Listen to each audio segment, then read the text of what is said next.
এত গরম, এত তাপ, ওই সৌদি আরবের গরমের কথা প্রবাসী বান্দাদের জিগাইও, ওই বান্দারা বলতে পারবে সৌদি আরবের গরমের কি হালাত। তুমি তো জানো না, যেই বান্দা যেতে পারবে, যেই বান্দা যাবে, তারপরে সেই বান্দা বলতে পারবে।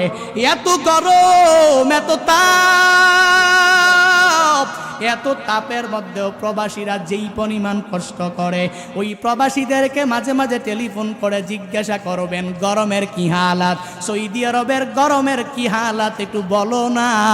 তখন বুঝতে পারবা ওই তাবুকের যুদ্ধের সময় কি পরিমাণ গরম, কি পরিমাণ গরম আবহাওয়া। বলে আসমান থেকে অগ্নি বৃষ্টিগুলো মনে হলো নিচের মধ্যে পড়তেছে। এরে আল্লাহর বান্দারা, রহমাতুল্লিল আলামিন মসজিদে নববী থেকে ঘোষণা দিয়া দিলেন তাবুকের যুদ্ধে যাওয়া লাগবে। কোন কোন